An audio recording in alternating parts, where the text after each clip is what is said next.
श्री स्वामी समर्थ. आजच्या मिनी ब्लॉगमध्ये आपल्या सगळ्यांचं स्वागत आहे. आज गुरुवार असल्या कारणाने देवघर छान आवरून घेतलं.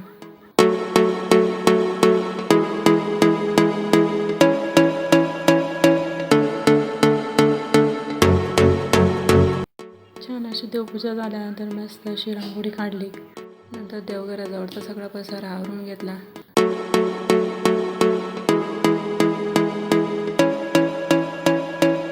नंतर मस्त धूप दीप लावून देवाला नमस्कार करून सकाळच्या कामांना सुरुवात केली.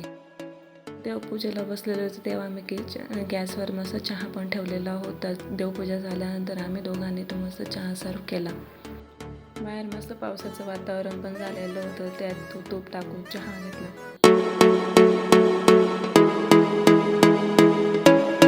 चहा घेऊन झाल्यानंतर छान स्वयंपाकाला लागली. मला करायच्या होत्या आज खापरावरच्या पोळ्या, पण माझ्याकडे खापर नसल्याने मग जुगाड केला. मग माझ्याकडे मोठी कढई होती ती गॅसवर ठेवली.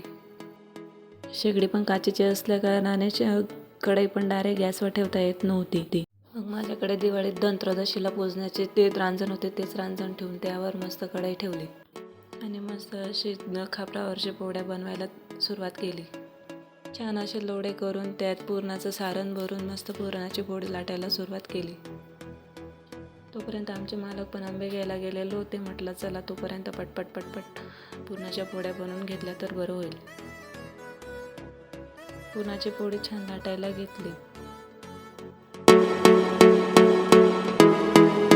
पुरणाची पोळी लाटून झाल्यानंतर कढईला छान तूप लावून घेतलं. नंतर पुरणाची पोळी हातावर खेळवली. पुरणाची पोळी हातावर खेळून झाल्यानंतर हळूच अशी खापरावर टाकून दिली. नंतर वरून तूप लावले. अशा प्रकारे मी सगळ्या पुरणाच्या पोळ्या पटापट बनवून घेतल्या.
बाहेर छान असा पाऊस पण सुरू होता.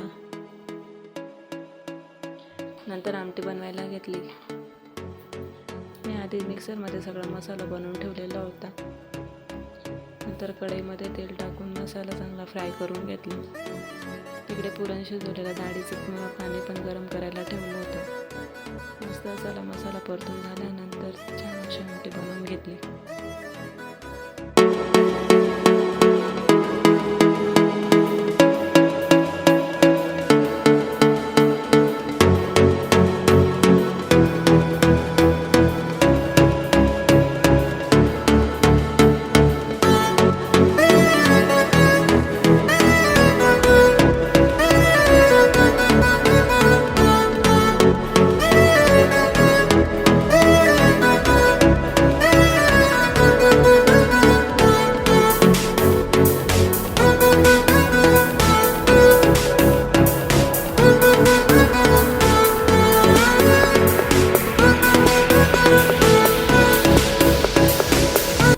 गॅसवर आमटी उकडत होती तोपर्यंत मला रस पण तयार करायचा होता. रस तयार करण्यासाठी मिक्सरचं भांडं साफ करून घेतलं.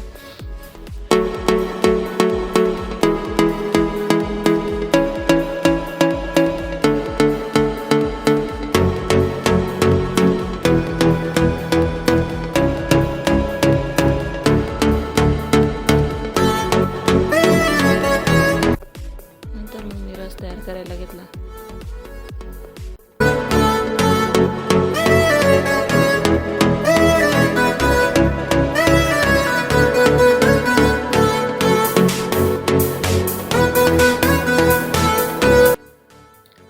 रस तयार करून झाल्यानंतर स्वामींना नैवेद्य दाखवला. कसा वाटला माझा आजचा पहिला मिनी ब्लॉग? आवडलास नक्की लाईक, शेअर आणि कमेंट्स करायला विसरू नका.